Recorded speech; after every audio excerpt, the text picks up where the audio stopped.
Welcome to Al-Mena, a new generation bringing new areas of fellowship together with unity.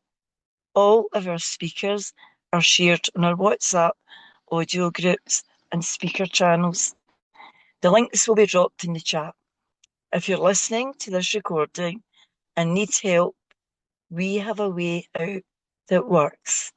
Please reach out and send us an email at caalmena2026@gmail.com and the crew will reach out and get back to you.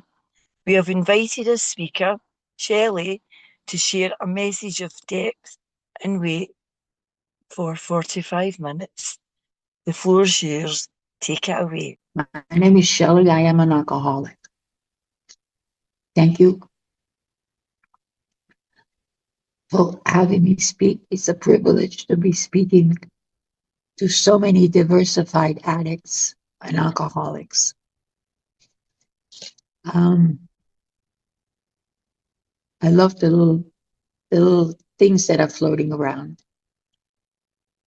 My sobriety date is February 7th, 1990, for which I'm forever grateful.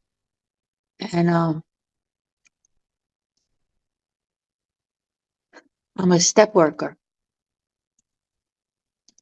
I heard somebody say that there are two schools of thought. One is Dr. Bob's, where he went through the steps on a yearly basis, and there's Bill W., who only did the steps a few times.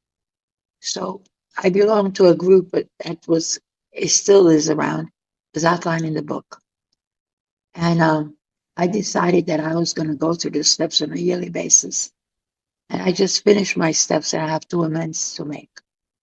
My friends from Akron, they were at central office in Akron, Ohio.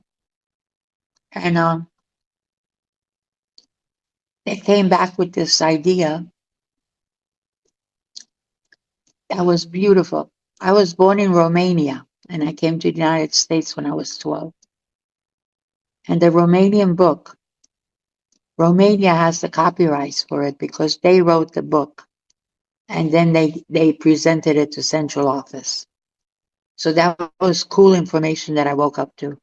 And they also said that the set-aside prayer was inspired by Don P., whom I knew, and he was the sponsor of Joe Hawk, who supposedly, according to them, the central office in Akron, he's the one that wrote the set-aside prayer. So I'm not sure. So Joe Hawk was my sponsor. But before he started sponsoring me, it was a woman named Joanne. We don't hear too much about her. She was the first woman that was finishing amends. She was 18 months sober. And I would go to her house and we would read the big book. And she asked me if I was an alcoholic. I said, I really don't know. And she said, well, we're going to find out. So we started reading the doctor's opinion, and that interested me. Because in the doctor's opinion, I saw that I had a phenomenal craving to alcohol.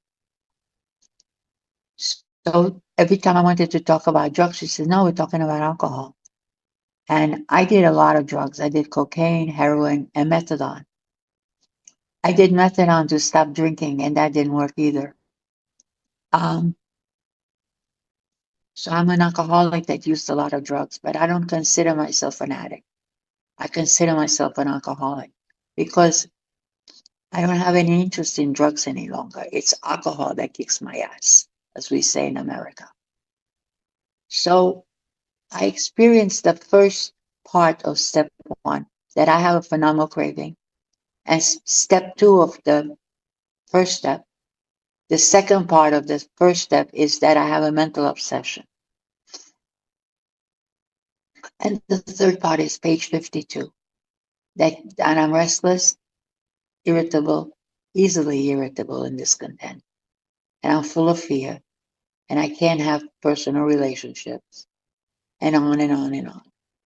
It's page 52. So I experienced step 1. So it was easy to go to step 2 because I saw I was doomed. to an alcoholic death, and I didn't want to die that way. So I came to the conclusion that there was a power greater than my husband, and the power had to be greater than me also. And I came to the conclusion that if I wanted to name this personal God to me, it would be creative intelligence and Zara the heavens. And I just went with that. And I saw that things were getting easier for me. My business was picking up. And I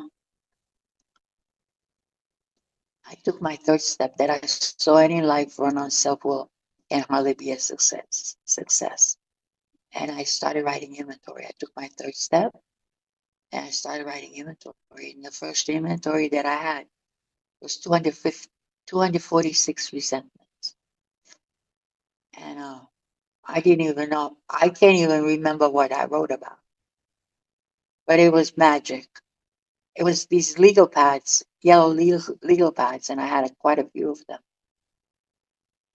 And I wrote column one, the cause, what they did to me, and how it affected my 7 areas of self esteem, I am, pride, others should see me as, ambition, I want, security, I need, personal relationships, how are women, sex relationship, how are men. And then there was pocketbook. Did I invest any time, money, or what did I have in this invested in this relationship? And then you say to set aside the sick man's prayer. God help me show them the same love and tolerance that I would cheerfully grant a sick friend. And in this manner, I was able to see the fourth column, where I'm selfish, self-seeking, dishonest, and afraid. I know. Even till this day, when I write inventory, I look it up. I look up what selfishness is. I look at what self-seeking is, and dishonest and afraid. So I don't confuse them with anything else. I get down to the core. And then there was a fear inventory. The fear inventory was take all the fears that you had in column 4 and see if you could come down to 3 of them. So, because they're repetitious. And then the 3 of them, I was scared of drinking, I was scared of dying, and I don't remember the third one. And then came the sex inventory, it was the conduct. So there were a couple of people on the conduct, sex conduct, and I saw that I had no idea how to be a girlfriend or a daughter or a wife. So the sex inventory is a line how you met, how what happened and how is it now, and then you answer the 9 questions in the book. Having done that, you are down to the secrets that you were willing to take to your grave. And the secrets are whatever they were, I wrote them down. And I reviewed the inventory to make sure every line was filled out. And then I read the next chapter, what do I do with the inventory? So I found a close mouthed friend, which was my sponsor at the time, Joanne. And I went to her house and I started reading. And we were both smoking cigarettes at the time. And the room was very, very cigarette embellished. And it took 3 8-hour sessions to finish it. And when I was done, I went to a meeting and people wanted to talk to me. And Joanne said, be gentle with her because she just read a 5th step. I was so excited. I could look the world in the eye, and I saw sparkles in the air, and they reminded me of the first time that I did cocaine. It was over a friend's house, and I was so happy that I did it because now I know how it feels. And I was married to my husband at the time, and we were doing well because we were dealing drugs. So we had a beautiful Cadillac. It was a very nice color green with a white interior. And we were driving on a street in Brooklyn on Kings Highway, and I felt I had arrived. And it felt like that when I did my fifth step. It felt like I arrived. So after the fifth step, there's the sixth step. The sixth step is just a few lines, but it's very important. I didn't know what my character defects were. I just wanted God to take the whole mess away. So I kneeled next to my bathroom toilet and I said the seven step prayer. It was the only place that I felt comfortable saying it because it was the results of being sober and not having to vomit the yellow stuff that comes out when you need alcohol. So I started making a list of people that I needed to make amends. And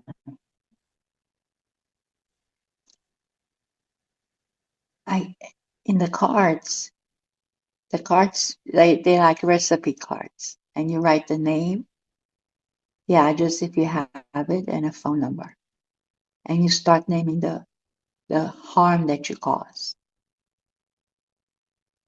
And that was very, very, very painful. So having done the cards in prayer, I put a plus on them and I put a minus on those that I'm not willing to make. And I start making the ones that I'm willing to make.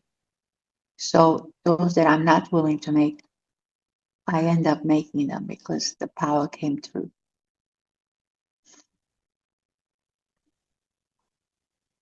I've done numerous inventories, about 35 of them easily. And that was the longest inventory I ever did. I recently had 22 annoyances. I no longer am resentful. I'm annoyed. And the result was that people didn't treat me the way I thought I should be treated. Because don't you know I'm 36 years sober and you should treat me. Out of which those people don't need to be made amends to. So I make amends. When the spirit tells me to make an amend to this person, I made amends to one of my sponsees recently, and the amends were that he treated me so well. We went to fabulous restaurants. I was complaining. He said, "I love you." And you know, when you complain, I know the food is not right. And we're about the food being right. So he forgave me. I had a girlfriend that just annoyed the hell out of me. And I told her I had enough of you. And I haven't spoken to her. And she was at an event and I apologized to her that she wasn't treated properly. I said, this is the first time I tried this. Can you help? Can you forgive me? She nodded her head. But we're still not speaking. It's just as well because I get to help other people the time that I would help her. She never took the suggestions. So the amends change. My first amends, I had to support my cocaine habit. So I used to steal meats, big chunks of meat in the supermarket and just walk out with them and sell them and for half price and add my coke money. So all those were made. And I called international headquarters one day and I told international headquarters what I had done, that I had stolen a lot of meat out of many, many supermarkets. And I had called the place and I had amended it. And the woman said, "God bless you, keep on doing what you're doing." So I know that the amends were made. Um, I had amends to my husband, and we never brought up the past again. It was so cool. We had a new slate that we lived on for 21 years, and he passed away 14 years ago. So now I'm one woman with this book in my hand. It's cool. Um, Amends are very important. Amends clear your mind, and you're given a new mind. And don't think that you know how people are going to react, because that's selfish. You just tell them, I wrote some inventory and I saw how I have harmed you, and tell them how you have harmed them. And ask them, is there any other harm that you're not aware of? And ask them how it made them feel, and what would they have you do to set it right? And you get free.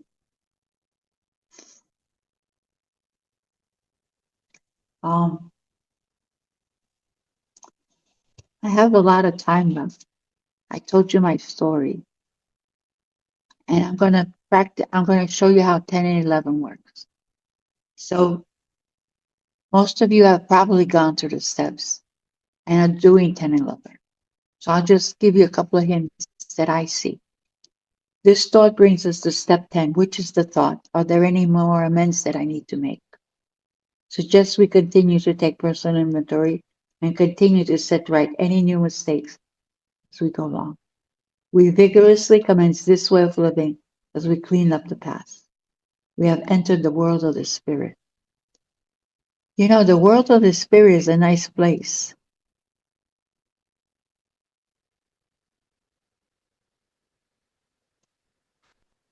It's a place where you see where you're selfish, self-seeking, dishonest, and afraid. You see it clearly. You see when you're doing it. Our next function is to grow in understanding and effectiveness. Imagine that. We get to have understanding and effectiveness. Like we were fallen down people. This is not an overnight matter. It should continue for our lifetime. So there you have an intent for lifetime. Continue to watch for selfishness, dishonesty, resentment, and fear. When these crop up, we ask God at once to remove them. We discuss them with someone immediately and make amends quickly if we've harmed anyone. It's a design for living. That I said that, not the book. Then we resolutely turn our thoughts to someone we can help. Love and tolerance is our code. Of others is our code. And this is the 10-step promise. And we have ceased fighting anything or anyone, even alcohol. For by this time, sanity will have returned.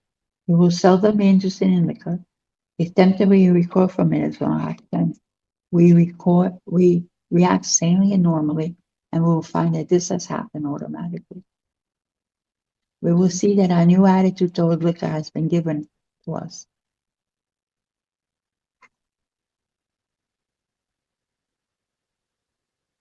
When I read this the first time, out loud, I started to cry. I was 5 years sober because I didn't think this could happen for me. We will see that our new attitude toward liquor has been given us without any thought or effort on our part. It just comes. That is the miracle of it.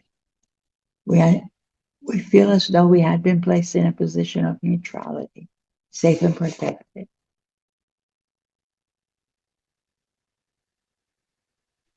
We're safe and protected from alcohol. You believe that? That's a promise.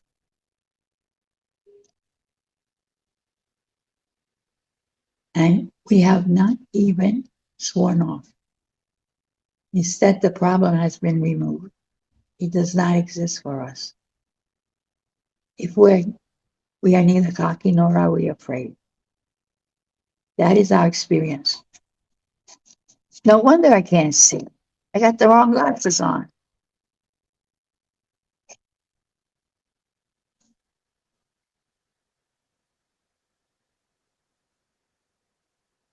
We're not cured of alcoholism. What we have is a daily reprieve, contingent on the maintenance of our spiritual experience. This is a great intent for the day. Every day, we must carry the vision of God's will into all our activities. And we say, Thy will not be done.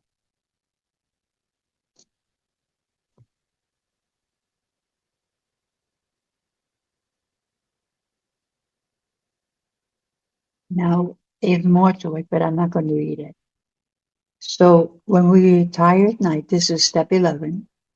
Step 11 is when we retire at night and on awakening. When we retire at night, we constructively review our day. Were we resentful? You pause. Selfish, you pause. Dishonest, you pause. Or afraid, you pause. And the answers will come to you.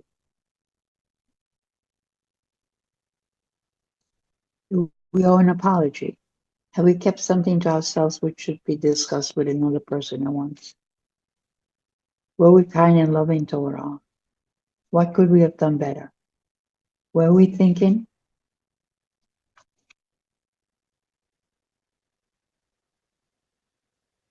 Were we thinking most? Or were we thinking of ourselves most of the time?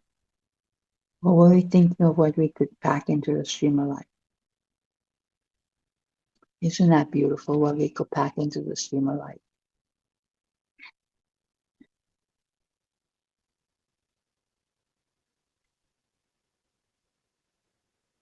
Have we kept something to ourselves which should be discussed with another person at all? One year I forgot that this was a line in the book, so I did not discuss anything. So my inventory was larger. What could we have done better? Were we thinking of ourselves most of the time, or were we thinking of what we could do for others, what we could pack into the stream of life? But we must be careful not to worry, not to drift into worry, remorse, or morbid reflection, for that would diminish our usefulness to others. After making our review, we ask God's forgiveness and inquire what corrective measures should be taken. You could write it out, and you could send it to your sponsor or to sponsees that you have, so they could see, they could review their day and take corrective measures.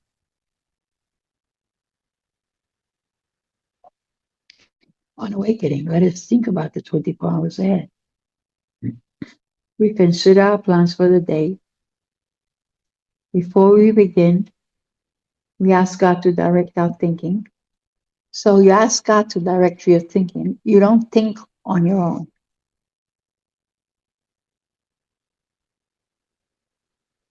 Especially asking that it be divorced from self-pity, dishonest, or self-seeking motives. Under these conditions, we could employ our mental faculties. With assurance, for after all, God gave us brains to use.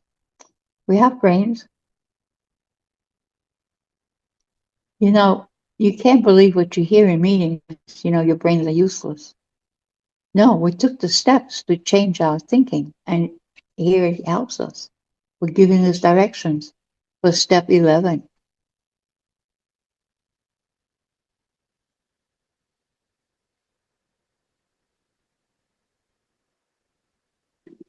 Our thought life will be placed on a higher plane, on a much higher plane. We're not thinking of sweet or wrong motives. In thinking about our day, we may face indecision. We may not be able to determine which course to take. Here we ask for inspiration, an intuitive thought or decision. We relax and take it easy. We don't struggle. We're often surprised how the right answers come after we've tried this for a while. That's about it. That's about it. You know, there's more to it. Um, I had cataracts, and I didn't. I thought the operation would be horrible, and I kept on getting glasses. You know, stronger, stronger. So I got glasses, and I can see to read. So I know it by heart. So I would say it by heart. So I was just trying to see how well I could read. So I bought the little tiny book and I read from that, and I'm very happy about that. Um, Step 12 is very interesting.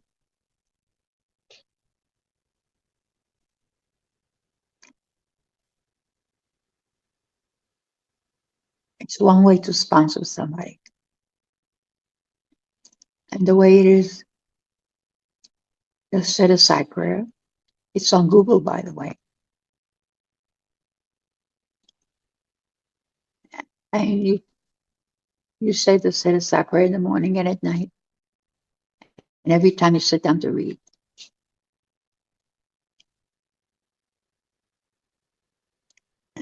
I always tell the sponsee you don't need to pick up any more spiritual tools along the way. Only when you finish them.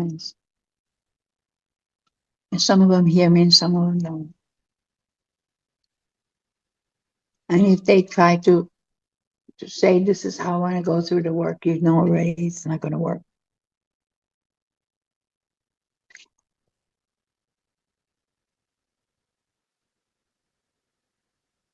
I have a I had a sponsee who was part of my home group 30 years ago.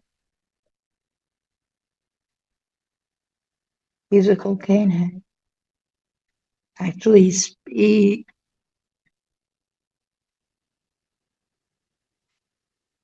hold on,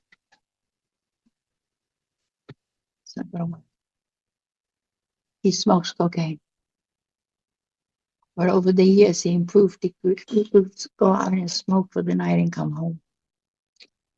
And he tried to work, and he know this doesn't work. No, I want you to take me through like Bill and Bob did. I says nobody took me through that way, so I don't know. So he stopped and then he started again. And there was a man in Denver that showed us that we don't need to go through the whole book to write inventory. We write inventory by reviewing the ABCs. A, that you're an alcoholic and cannot manage your own life. You sit with the line, and then you get moved to the second line, and you get moved to the third line. And I showed him that. And he has a problem with God. On and on and on about God. He had a relief from his mind for 3 days where he loved God. And then he tells me he's going to pick up his Buddhist practice. I said, I wish you would, because I saw I wasn't getting it.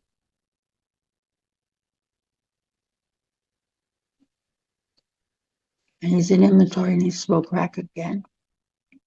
And I got a message from him that he said, I'm not going anywhere. I'm not going to meetings anymore. I'm done with it. So I didn't even answer. So there are those two that are mentally unable to accept spiritual help.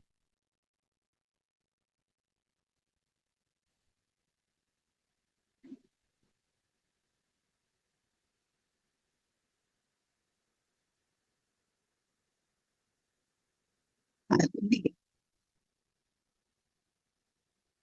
I would feel useless if I didn't have people to work with.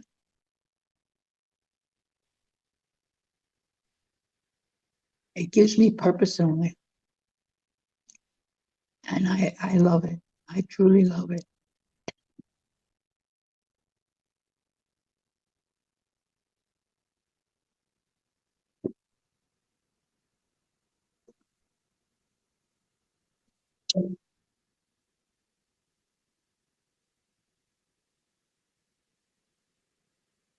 Here's another guy that's been coming in and out smoking cocaine for about, let's say, 20 years.